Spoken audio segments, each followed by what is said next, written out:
Selamat sejahtera Profesor dan rakan-rakan seperjuangan. Kami dari kumpulan 6 akan membentangkan Developing Leadership to Improve Student Outcomes. Ketua kumpulan kami ialah Puan Lok Choi San. Dua orang ahli kumpulan iaitu Cik Adilah Hanum dan saya, Lee Chia Chia.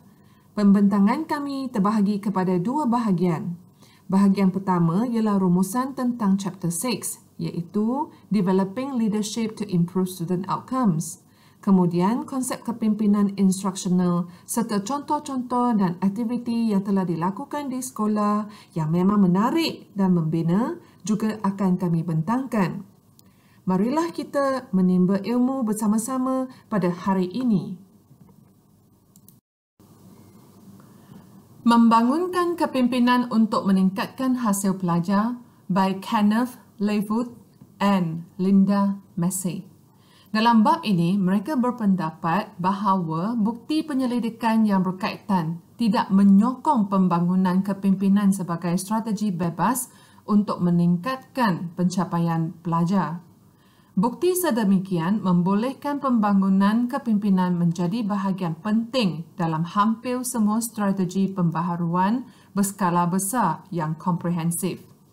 Tetapi untuk merealisasikan sumbangannya yang besar kepada keseluruhan strategi reformasi, pembangunan kepimpinan adalah perlu penyelarasan yang teliti dengan elemen lain dalam strategi keseluruhan. Mereka memulakan bab ini dengan mempertimbangkan bukti untuk kesan kepimpinan, kemudian menggambarkan implikasi hujah mereka dalam amalan dengan menerangkan ciri-ciri utama kes pembangunan kepimpinan yang tertanam dan diselaraskan dengan usaha pembaharuan yang lebih besar oleh kerajaan wilayah mereka. Bab ini juga merumuskan hasil penilaian kes ini sepanjang 2 kitaran tahunan, mengenal pasti pengajaran daripada kes ini yang mungkin berguna kepada inisiatif berskala besar yang menggabungkan pembangunan kepimpinan ke dalam elemennya. Mereka juga berpendapat untuk mendatangkan kesan yang ketara, inisiatif pembangunan kepimpinan haruslah sebahagian daripada set strategi yang diselaraskan, bukannya set strategi yang berdiri sendiri. Menurut penyelidikan ini, terdapat 5 ciri bukti yang berkaitan untuk menggunakan kepimpinan pembangunan sebagai strategi untuk meningkatkan pencapaian pelajar, iaitu 1. Walaupun secara amnya melaporkan kesan kecil atau hubungannya lemah terhadap pencapaian pelajar, bukti secara konsisten menunjukkan bahawa kesan atau hubungan itu adalah positif dan signifikan. 2. Kesan kepimpinan yang dilaporkan dalam bukti ke atas banyak pemboleh ubah organisasi yang sangat berkolerasi dengan pembelajaran pelajar adalah sederhana hingga besar. Contohnya, budaya sekolah, persetujuan tentang maklumat sekolah. Menurut Heringer dan Hack 1996, Leavitt dan Janzi 1999, bukti ini selari dengan mendakwa bahawa kesan kepimpinan terhadap pelajar sebahagian besarnya adalah secara tidak langsung. 3. Untuk pengetahuan anda, sekolah hanya akan berubah dari buruk ke baik dengan adanya kepimpinan yang baik. Maka, kesan kepimpinan nampaknya paling besar di mana ia amat diperlukan. 4. Pangkalan data kesan kepimpinan sekurang-kurangnya sama mengagumkan dalam bilangan. Kira-kira 80 kajian kuantitatif dan lebih banyak kajian kualitatif dan melaporkan kesan seperti pangkalan data pada pemboleh ubah lain di mana usaha reformasi sekolah diberi tumpuan dan ia lebih baik daripada banyak perkara. 5. Meminjam konsep Crimmins dan Rigid 1996, kebanyakan pemboleh ubah sekolah dan bilik darjah mempunyai kesan sinergi, iaitu jika dipertimbangkan secara bebas, kesannya adalah kecil. Biasanya tidak lebih besar daripada yang dilaporkan oleh pemimpin sekolah. Pengumpulan diselaraskan untuk kesan kecil ini boleh ditambah kepada peningkatan besar. Maksudnya, pemimpin sekolah adalah perangsang dan penyelaras utama pengaruh kecil ini.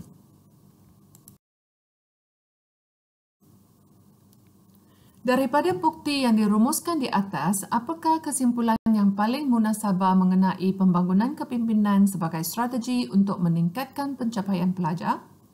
Jawapan Kenneth dan Linda kepada soalan ini ialah pembangunan kepimpinan tidak mungkin memberi kesan yang ketara kepada pencapaian pelajar, tidak kira betapa baiknya ia dilaksanakan. Walaupun pembangunan kepimpinan boleh memberi kesan yang ketara di sesetengah sekolah, terutamanya dan yang penting di sekolah yang sukar, ia tidak cukup besar untuk mempengaruhi corak pencapaian dalam bidang kuasa pendidikan yang besar seperti negara, negeri atau wilayah. Walau bagaimanapun, beberapa bidang kuasa pendidikan mempertaruhkan usaha penambahbaikan mereka secara eksklusif pada pembangunan kepimpinan. Leifwood 2006 berkata, pelbagai perubahan yang tidak konsisten di sekolah mewujudkan perasaan kekeliruan, bebanan yang berlebihan, tekanan dan semangat yang rendah dalam kalangan kaki tangan sekolah. Terdapat bukti daripada penyelidikan mengenai pembaharuan berskala besar juga menunjukkan dua tambahan ciri-ciri strategi yang komprehensif itu. 1. Pembangunan kepimpinan berkait rapat dengan amalan baik bilik darjah. Tanpa pembangunan kepimpinan, maka ia tidak memberi kesan. 2. Strategi yang komprehensif termasuk pembangunan kepimpinan harus melibatkan pembinaan budaya seperti komuniti di dalam dan di seluruh sekolah. Fullan 2006, Levin dalam akhbar. Baiklah, mari kita tengok rangka kerja mengenai kepimpinan kolaboratif pelbagai peringkat dalam Leading Student Achievement, LSA. Pada musim bunga tahun 2005, projek LSA direka bentuk sebagai perkongsian dengan Sekretariat Literasi dan Numerasi LNS dan disokong oleh Perkhidmatan Kurikulum Kanada CSC di Ontario. Steering Team LSA terdiri daripada OPC, CPCO, ADFO, LNS dan CSC. Visa dan rangka kerja LSA. Projek LSA mencadangkan visi bahawa pengetua bekerjasama dalam kedua-dua pasukan, iaitu pembelajaran pengetua peringkat daerah dan komuniti pembelajaran profesional peringkat sekolah, bagi tujuan menambah baik amalan pengajaran dan pencapaian pelajar. Fullan berpendapat bahawa ketersambungan telah berlaku apabila guru dan pemimpin di ketiga-tiga peringkat sekolah, daerah dan wilayah berinteraksi bersama untuk membina kapasiti sisi. 3 bulatan bertindih dalam Rajah 6.1 mencadangkan komitmen terhadap ketersambungan telap yang diperlukan untuk menyokong pembelajaran kepimpinan kolektif pada skala seluruh sistem. Rangka kerja program LSA dalam Rajah 6.1 menunjukkan bahawa 3 peringkat kepimpinan kolaboratif dianggap sebagai teras kepada pengendalian program. Di peringkat wilayah, kumpulan pemandu menyediakan kepimpinan seluruh sistem dengan membangunkan dan memudahkan pelbagai peluang pembelajaran profesional untuk pengetua. Di peringkat daerah, pengetua bekerja dengan pasukan pembelajaran utama, selalunya dengan sekurang-kurangnya seorang ketua daerah, untuk meningkatkan kecekapan mereka sebagai pemimpin pengajaran dan pemimpin komuniti pembelajaran profesional. Di sekolah, komuniti pembelajaran profesional diadakan. Guru besar dan guru-guru bekerjasama secara berpasukan untuk menambah baik amalan pengajaran dan keadaan sekolah yang mempengaruhi pembelajaran dan kesejahteraan pelajar. Di daerah, rangkaian kepimpinan atau pasukan pembelajaran pengetua diadakan. Pengetua bekerja dalam pasukan dan rangkaian pembelajaran merentas daerah untuk meningkatkan kapasiti mereka sebagai pemimpin pengajaran, memberi kesan kepada amalan guru dan keadaan sekolah yang membawa kepada peningkatan pembelajaran dan kesejahteraan pelajar. Steering Team LSA pula menyokong pemimpin dan sistem melalui pelbagai peluang dan sumber pembelajaran profesional. Mari kita lihat aktiviti pembangunan kepimpinan Leading Student Achievement.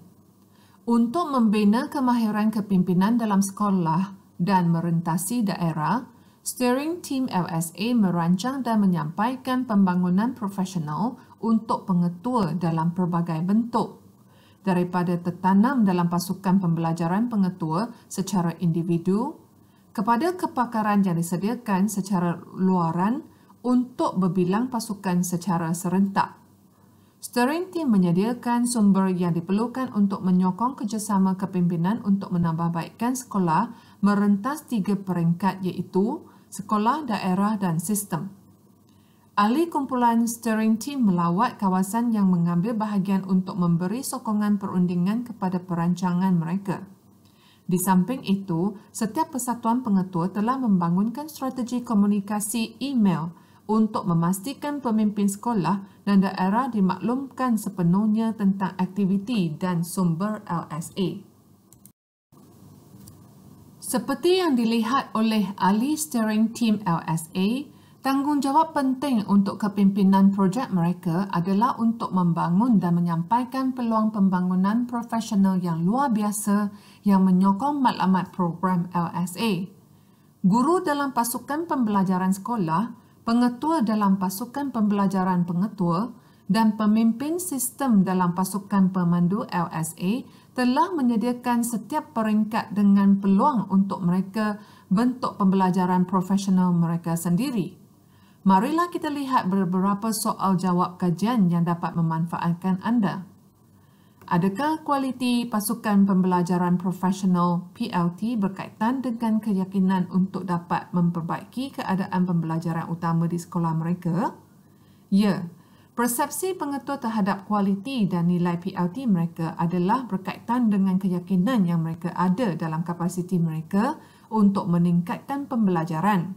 Dan hubungan ini bertambah kukuh serta menunjukkan bahawa PLT dianggap sebagai sumber sokongan penting untuk ahli mereka. Bagaimanakah guru menilai kesan komuniti pembelajaran profesional PLC di sekolah mereka dan adakah impak ini berubah sepanjang tahun? Menurut penyelidikan, guru bersikap sederhana positif tentang kesan PLC mereka, walaupun pemboleh ubah ini menarik set penilaian terendah antara semua yang ada dalam tinjauan. Pada pendapat guru, impak PLC hanya berkaitan lemah dengan status keadaan pembelajaran utama dalam sekolah mereka. PLC tidak dilihat sebagai mengurangkan masa yang diperlukan oleh guru untuk mereka persediaan sendiri, mahupun usaha untuk membangunkan lagi PLC menyebabkan ramai guru memerhati satu sama lain semasa mengajar. Menurut guru, usaha LSA untuk membangunkan lagi PLC nampaknya telah menghasilkan penambahbaikan berhubung dengan salah satu daripada segelintir maklumat untuk pelaksanaan PLC. Bagaimanakah guru menilai kualiti kepimpinan instruksional yang dialami dalam sekolah mereka dan adakah itu berubah sepanjang tahun? Persepsi guru terhadap kualiti kepimpinan instruksional yang mereka alami di sekolah mereka mempunyai hubungan yang sederhana kuat dengan status pembelajaran keadaan dan hubungan yang kukuh dengan pertimbangan guru tentang kesan daripada PLC mereka. Guru bersikap sederhana positif tentang kualiti keseluruhan kepimpinan pengajaran yang diberikan kepada mereka.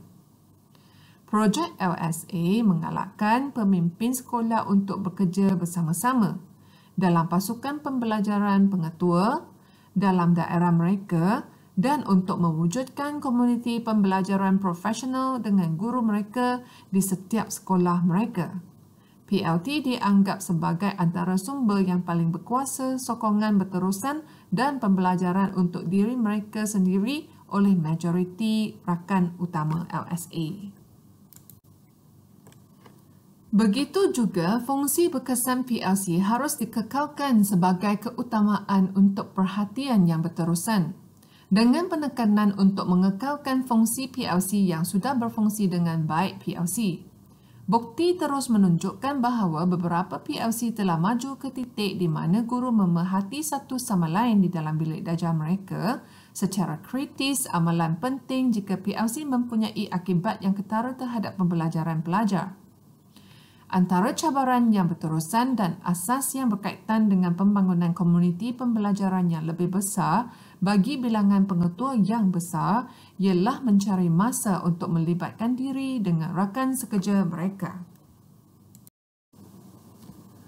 Ramai pengetua lain telah menyelesaikan masalah ini dengan kepuasan mereka sendiri dan sekolah mereka, di mana ia membawa kepada pengesyoran bahawa pengetua yang masih menghadapi kesukaran mencari masa untuk kerja kolaboratif dalam sekolah dan daerah hendaklah dibawa bersama dengan rakan sekerja yang telah mencari penyelesaian yang berguna untuk cabaran ini.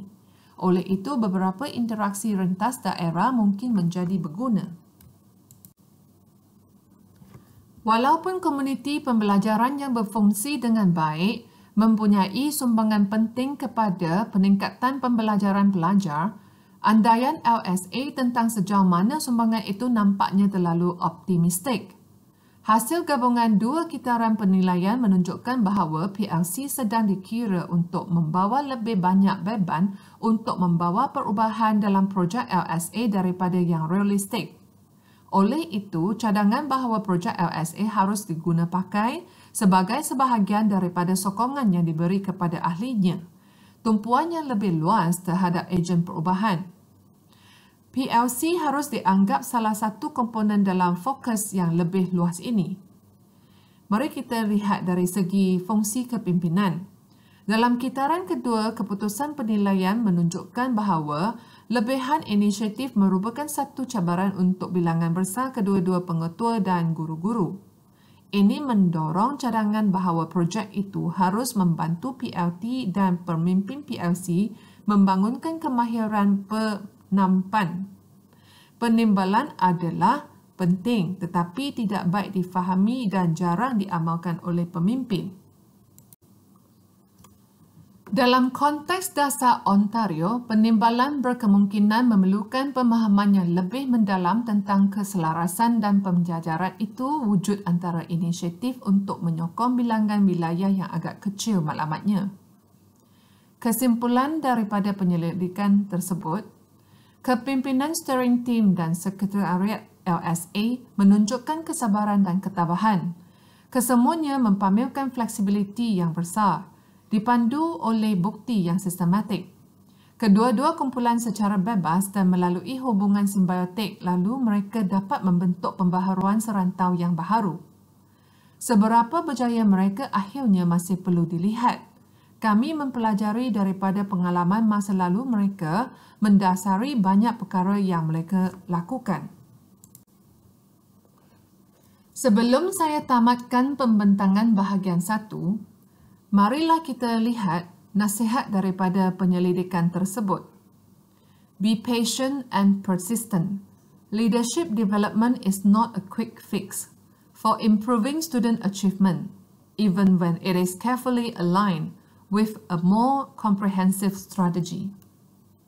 Marilah kita mendengar penerangan Puan Lok dan Cik Adilah Hanum yang lebih lanjut dan mantap. Dipersilakan Puan Lok. Terlebih dahulu, marilah kita lihat apakah konsep kepimpinan instruksional. Kepimpinan instruksional merupakan salah satu unsur penting yang signifikan sebagai penentu dalam kejayaan sesebuah sekolah. Kepimpinan instruksional biasanya akan melibatkan dua pihak, iaitu orang yang memimpin dan orang yang dipimpin. Kepimpinan biasanya berlaku apabila seseorang itu mendorong, memujuk dan mempengaruhi orang lain untuk berusaha ke arah pencapaian sesuatu objektif yang tertentu berdasarkan Karta 2007. Berdasarkan Cleland 2004 mula menyatakan bahawa kepimpinan merupakan satu ciri semula jadi apabila seseorang individu tersebut mempunyai keupayaan dalam memimpin sekumpulan manusia dengan memastikan setiap pekerjanya adalah bermotivasi. Berdasarkan definisi-definisi tersebut, maka dapatlah dikonklusikan bahawa kepimpinan instruksional berperanan sebagai proses apabila seseorang pengetua ataupun guru besar, misalnya, mengambil peranan sebagai pemimpin yang akan mempengaruhi tingkah laku guru-guru, murid-murid dan staf sekolah untuk menerima gaya kepimpinan instruksional ke arah mencapai visi dan misi sekolah yang berada di bawah kepimpinannya. Orang yang memimpin dan orang yang dipimpin dalam konteks kepimpinan instruksional juga boleh merujuk kepada guru dan murid, di mana guru bertindak sebagai pembimbing untuk membolehkan murid menguasai pengetahuan, kemahiran dan mengamalkan nilai berdasarkan objektif pembelajaran. Untuk memudahkan pemahaman rakan-rakan, kami cuba sempitkan skop perbincangan kami kepada pembangunan kepimpinan instruksional di sekolah rendah sahaja.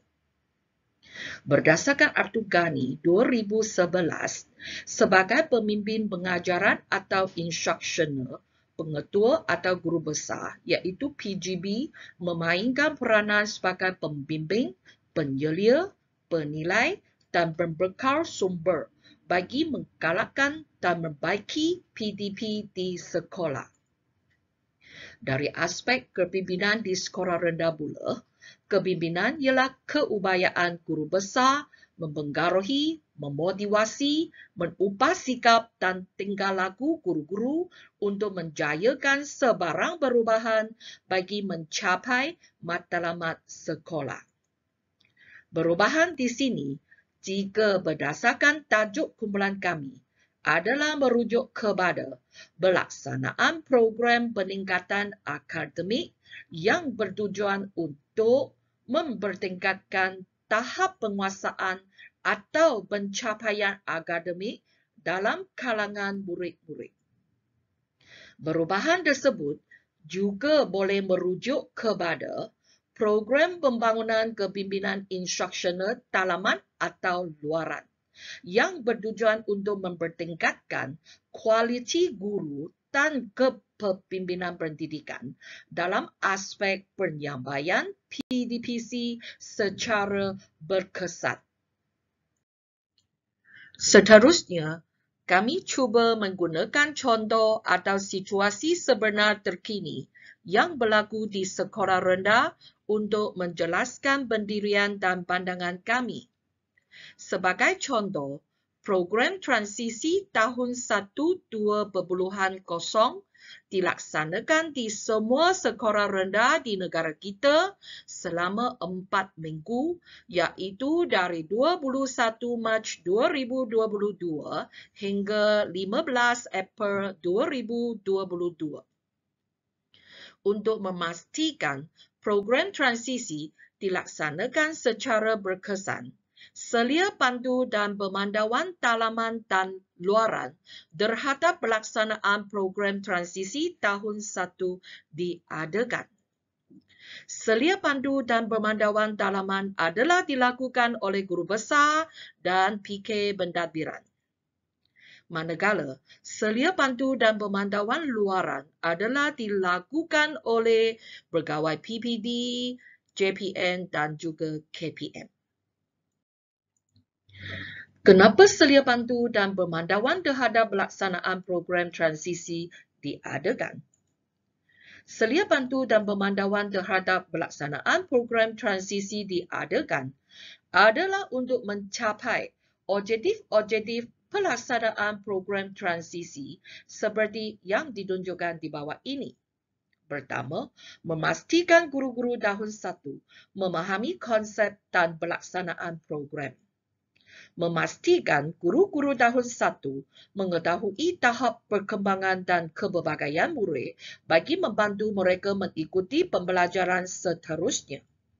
memastikan guru-guru tahun 1 melaksanakan pendaksilan berdasarkan senarai semat kesediaan murid semasa fasa penyesuaian.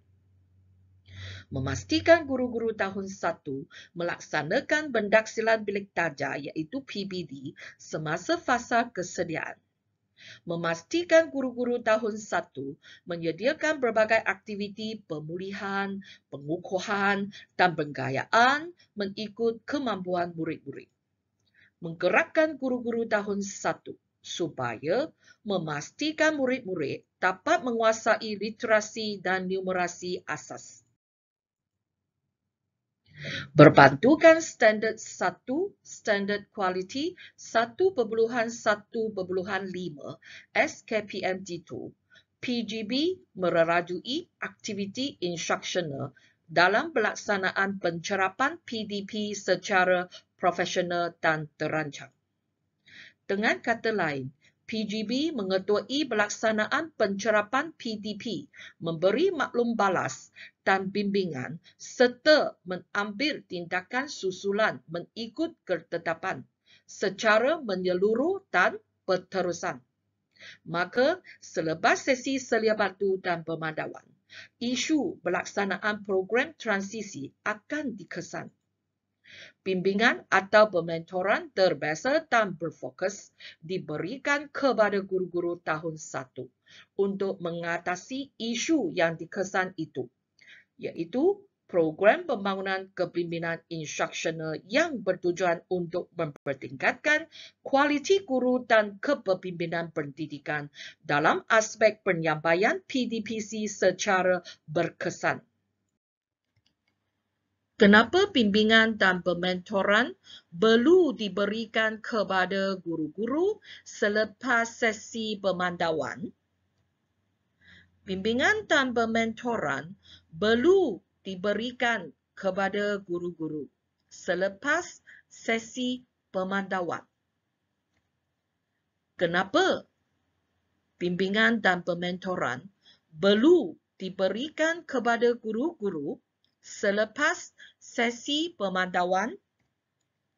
Berdasarkan Aura Maya 1999, penyeliaan didefinisikan sebagai satu usaha untuk mendorong, menyelaras dan membimbing guru dalam hal pengajaran supaya guru-guru lebih berupaya melakukan semua fungsi berkaitan pengajaran.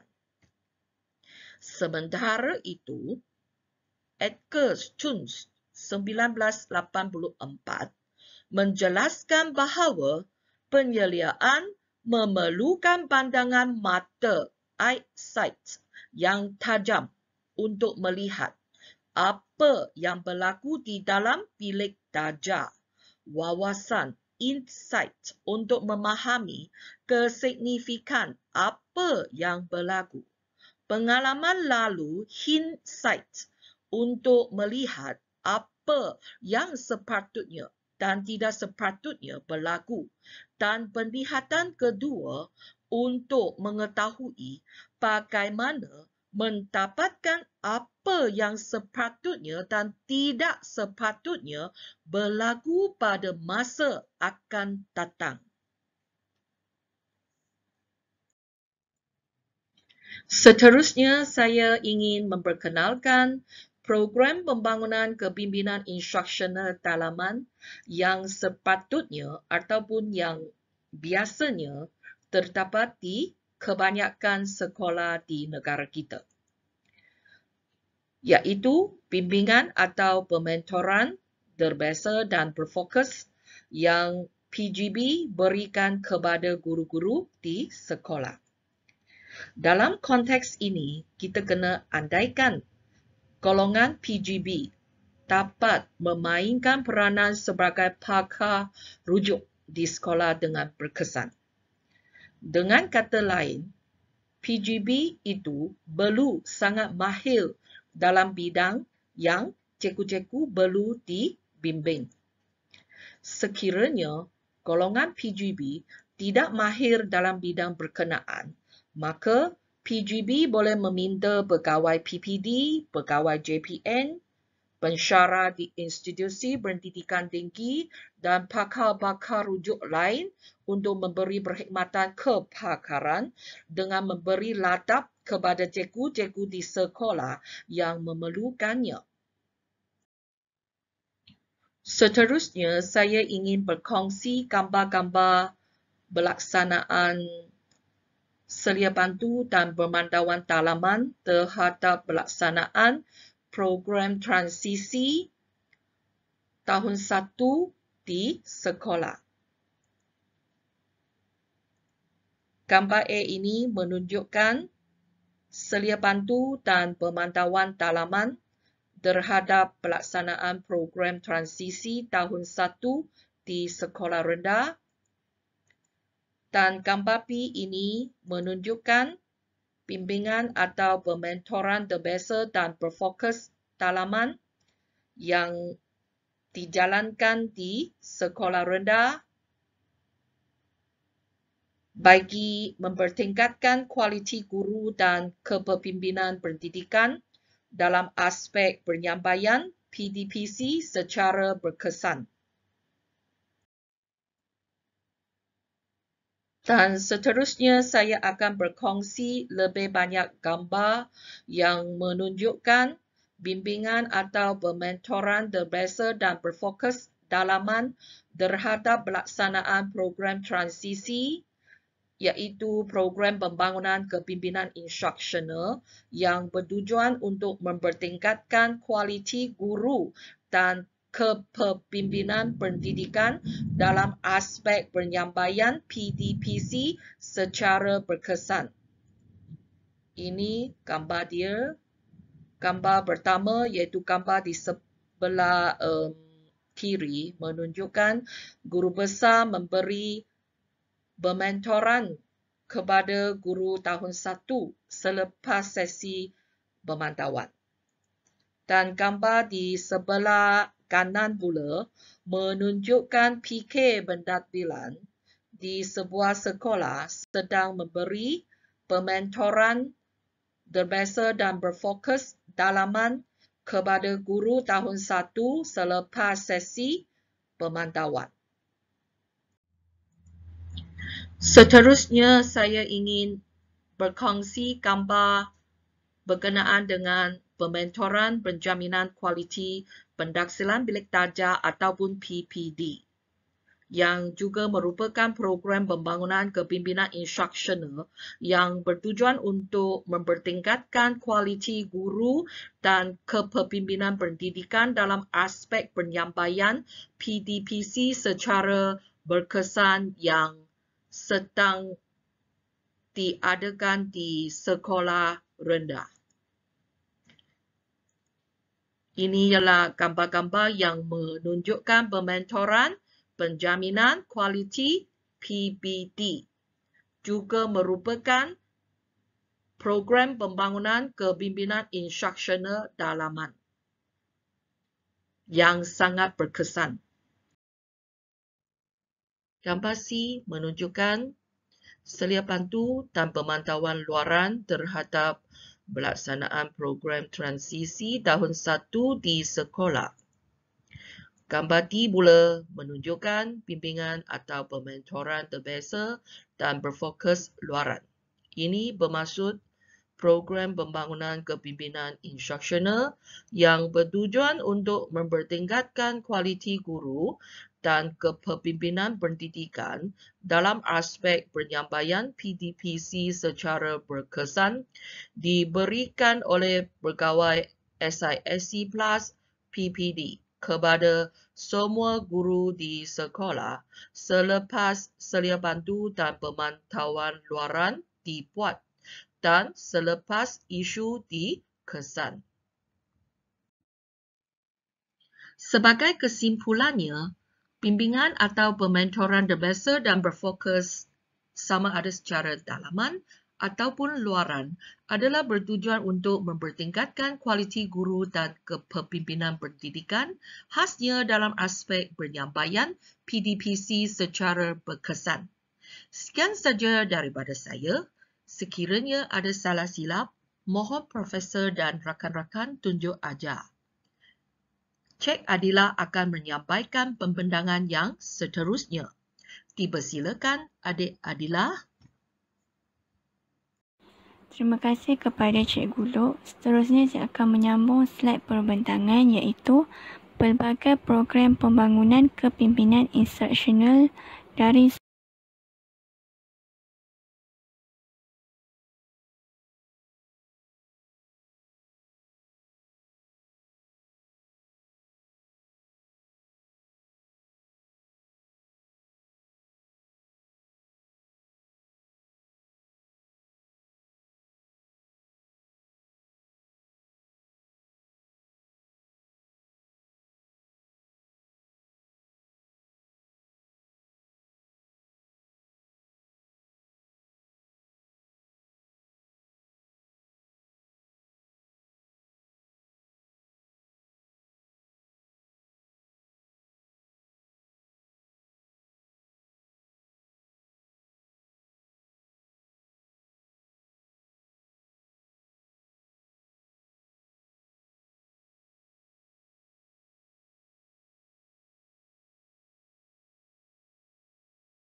slide seterusnya adalah berkaitan dengan antara program-program pembangunan kepimpinan instruksional dalaman.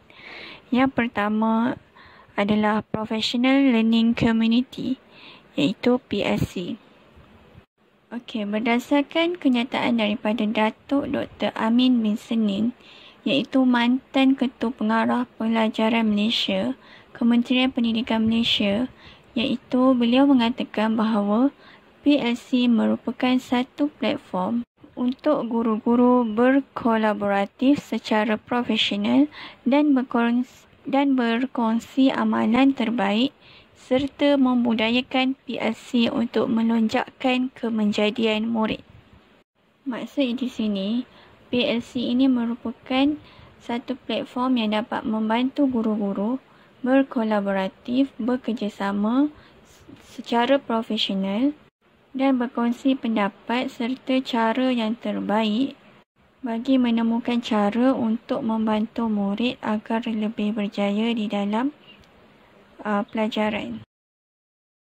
Seterusnya, menurut Datuk Sulaiman bin Wak, iaitu Timbalan Ketua Pengarah Pelajaran Malaysia, beliau mengatakan bahawa PLC dapat membantu guru menyelesaikan masalah di bilik darjah dan menyediakan ruang untuk kumpulan guru berdiskusi secara profesional demi mencari dan memilih pendekatan yang terbaik. Ini membawa maksud bahawa PLC ini dapat membantu guru-guru membudayakan dalam diri setiap guru bagi melaksanakan penambahbaikan di sekolah dalam bentuk kolaboratif. Kemudian seterusnya dapat membantu guru-guru berkongsi cara kepimpinan sesama mereka di sekolah. Okey, seterusnya adalah objektif PLC. Objektif PLC ini adalah dapat meningkatkan kualiti dan amalan pengajaran dan pembelajaran seseorang guru. Yang kedua, dapat menyediakan peluang berlakunya aktiviti perkongsian ilmu, kepakaran dan bekerja sama dalam kalangan guru.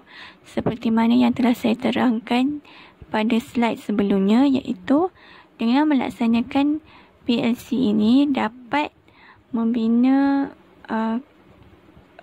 keyakinan diri dalam guru dan membuat sesi kolaboratif sesama guru.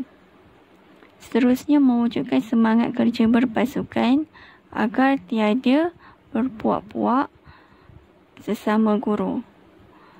Membangunkan sekumpulan sekumpulan pengurus mata pelajaran yang pakar untuk membantu dan memberikan bimbingan kepada pengurus-pengurus mata pelajaran yang lain, iaitu coaching partnership. Di sini memberi maksud kepada setiap guru mata pelajaran yang berkaitan perlulah diberi pendedahan dan peningkatan ilmu yang berterusan agar dapat disampaikan kepada pelajar dengan lebih baik bagi membantu pelajar mendapat markah yang lebih cemerlang. Mendoktrinkan pemikiran pengurus mata pelajaran bagi menzahirkan jati diri sebagai pemimpin instruksional. Mempopularkan dan memudayakan PLC sebagai strategi pelaksanaan kursus dalam perkhidmatan peningkatan profesionalisme guru. Kesimpulannya di sini, PLC adalah satu pendekatan untuk membangunkan dan menambah baik pengajaran guru-guru di sekolah agar dapat menaik taraf nama sekolah di peringkat yang lebih cemerlang. Slide seterusnya pula menunjukkan gambar sekumpulan guru matematik yang sedang melaksanakan PLC. Mereka membincangkan tentang teknik mengajar yang berkesan bagi membantu murid-murid tahun 2 dalam menganggar dan membundar nombor dalam mata pelajaran matematik. Mereka menggunakan kaedah kolaboratif iaitu problem solving atau kumpulan penyelesaian masalah. Program pembangunan kepimpinan instruksional ini merupakan satu pendekatan yang berkesan bagi membangunkan serta menambah baik pengajaran guru-guru di sekolah. Okey, seterusnya saya akan menunjukkan lebih banyak gambar yang berkenaan dengan pelaksanaan PLC di sekolah. Sekiranya pelaksanaan PLC itu telah menjadi satu budaya yang positif di sesebuah sekolah, maka PLC ini akan berlaku di mana-mana tempat sahaja di sebuah sekolah itu. Sama ada di bilik guru, koridor, tempat menunggu ibu bapa dan sebagainya. Sesama guru juga akan berbincang tentang cara-cara bagi meningkatkan PDPC sahaja. Seterusnya kita lihat kepada program pembangunan kepimpinan instruksional dalaman yang kedua, iaitu latihan dalam perkhidmatan. Disebut juga sebagai LADAP. LADAP Pembelajaran Abad ke-21 PAK 21. LADAP dari segi bentuk ini membawa maksud kepada pembelajaran abad ke-21 ini menggunakan proses pembelajaran yang berpusatkan kepada murid. Guru menggunakan elemen yang diterapkan iaitu komunikasi, kolaboratif, pemikiran kritis, kreativiti serta aplikasi nilai murni dan etika perlu diterapkan oleh guru kepada murid-murid dalam proses latihan dalam perkhidmatan. Untuk pengetahuan semua, pembelajaran abad ke-21 ini diusahakan oleh Kementerian Pendidikan Malaysia KPM bermula pada tahun 2014. Seterusnya, LADAP juga berkaitan dengan pembudayaan Professional Learning Community iaitu PLC. PLC juga perlu dibuat latihan dalam perkhidmatan di sekolah kepada guru-guru. LADAP juga dalam bentuk pembelajaran TS25. TS25 ini adalah program transformasi sekolah 2025. Program ini merupakan sebahagian daripada usaha Kementerian Pendidikan Malaysia ke arah meningkatkan kemenjadian murid dan sekolah yang berkualiti. Guru-guru akan diberi pelaksanaan dalam pengurusan serta pedagogi dalam pembelajaran dan pengajaran selari dengan hasrat yang terkandung dalam Pelan Pembangunan Pendidikan Malaysia PPPM. Seterusnya, ladap pengintegrasian unsur KBAT dalam pelaksanaan PDPC. Guru perlu menghasilkan pengajaran yang berpandukan kepada KBAT menjadi keperluan untuk membentuk pengetahuan terlebih dahulu bersandarkan KBAR, iaitu mengingat dan mengetahui. KBAT ini adalah singkatan kepada kemahiran berfikir aras tinggi. Ladap yang berkaitan dengan unsur KBAT dalam pelaksanaan PDPC ini, seseorang guru perlu memperincikan setiap konsep yang diajar dalam bentuk rumusan serta membuat kesimpulan yang baik. Memberi justifikasi dalam satu situasi agar pelajar dapat lebih memahami sesuatu pelajaran tersebut. Akhir sekali, ladap bengkel panduan penulisan rancangan pengajaran harian program transformasi sekolah, iaitu lebih mudah dikatakan sebagai RPH, rancangan pengajaran harian. RPH merupakan satu dokumen atau rekod panduan dan pelaporan penting yang dibuat oleh guru dalam menyampaikan isi pembelajaran kepada murid-murid. Rancangan pengajaran harian RPH ini merupakan satu rekod khas yang disediakan oleh guru sebelum melaksanakan sesi pengajaran dan pembelajaran di bilik darjah. Seterusnya, program pembangunan kepimpinan instruksional dalaman yang ketiga, iaitu pelbagai program peningkatan akademik dalaman. Sebagai contoh, Strive for TP3 dapat dilaksanakan juga klinik bahasa Malaysia, ceramah motivasi bersiri diadakan dari semasa ke semasa bagi menerapkan semangat belajar dalam diri pelajar. Ceramah motivasi ini perlu dilaksanakan agar dapat meningkatkan lagi motivasi dalam diri pelajar untuk tidak mudah putus asa dalam menuntut ilmu, dan jika terdapat sebarang persoalan boleh dikemukakan kepada pakar motivasi yang memberi penerangan pada masa tersebut. Seterusnya, dilaksanakan seminar teknik menjawab soalan sains untuk mempermudahkan pelajar mendapat penerangan yang lebih mendalam mengenai subjek sains. Dan dilaksanakan juga kelas tambahan. Kemudian, program Sayang Anakku. Program Sayang Anakku ini perlu dijemput waris ke sekolah untuk berjumpa dengan guru-guru kelas dan mata pelajaran bagi membincangkan tentang masalah pelajaran, disiplin dan lain-lain yang berkaitan dengan anak-anak.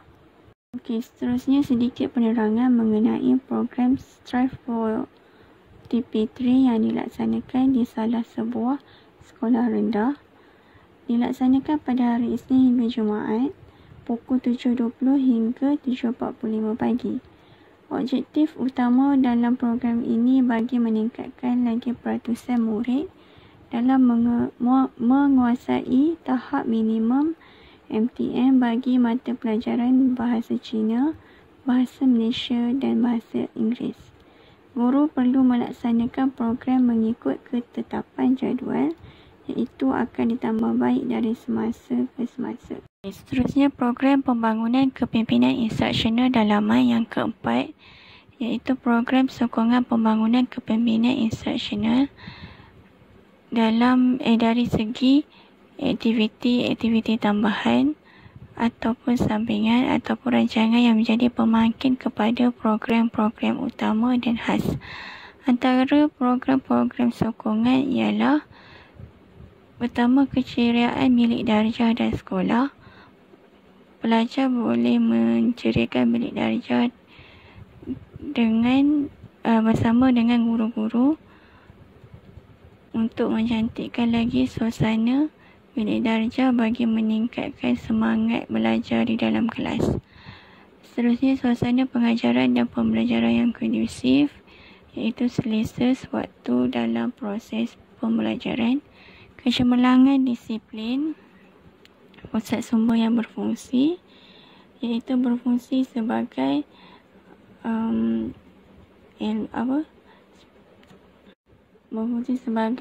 bantuan kepada pelajar untuk mencari bahan-bahan bacaan bagi membantu mereka dalam sesuatu mata pelajaran yang berkenaan. Guru yang berhemah dan berkualiti, pengurusan yang cekap, PIBG yang aktif, hubungan luar yang membantu, dan unit bimbingan dan kaunseling yang aktif. Okey, kenapa program keceriaan bilik darjah dikatakan sebagai program sokongan pembangunan kepimpinan instruksional? Berikut merupakan contoh bagi program sokongan pembangunan kepimpinan instruksional, iaitu program keceriaan bilik darjah dan sekolah. Okey, untuk pengetahuan semua, bilik darjah dan kawasan sekolah yang bersih, kemas, ceria dan selamat dapat mewujudkan suasana pengajaran dan pembelajaran yang kondusif. Yang kedua, suasana fizikal bilik darjah yang kondusif adalah penting untuk meningkatkan keberkesanan pengajaran dan pembelajaran di bilik darjah. Kemudian, menurut Marland 1975, suasana fizikal bilik darjah mungkin merupakan kawan ataupun musuh dalam proses PNP. Persekitaran fizikal di dalam bilik darjah juga merupakan perangkuman aspek-aspek seperti susunan dan reka bentuk fizikal di dalam bilik darjah, sumber bahan pembelajaran, ruang atau sudut pembelajaran, ruang pada dinding, pencahayaan, pengudaraan dan perabot serta kebersihan. Persekitaran fizikal kawasan sekolah turut mempengaruhi keberkesanan PNP secara tidak langsung. Aspek ini merangkumi bentuk bangunan, pokok dan bungaan serta kemudahan seperti tempat bermain dan perpustakaan. Yang terakhir, bangunan sekolah yang indah, kawasan yang bersih dan ditanam dengan pelbagai jenis pokok memberikan keselesaan dan ketenangan kepada murid. Seterusnya, gambar yang terdapat pada slide ini menunjukkan pelaksanaan program sokongan pembangunan kepimpinan instruksional, iaitu program keceriaan milik darjah yang berlaku di sekolah. Okey, yang terakhir sekali adalah salah satu contoh yang dilaksanakan di sekolah antara sekolah rendah yang berada di Perak, iaitu melaksanakan program Sekolah Ceria Murid Berjaya. Program ini melaksanakan penghiasan sekolah agar dapat menerapkan lagi budaya kerja berpasukan di dalam kawasan sekolah.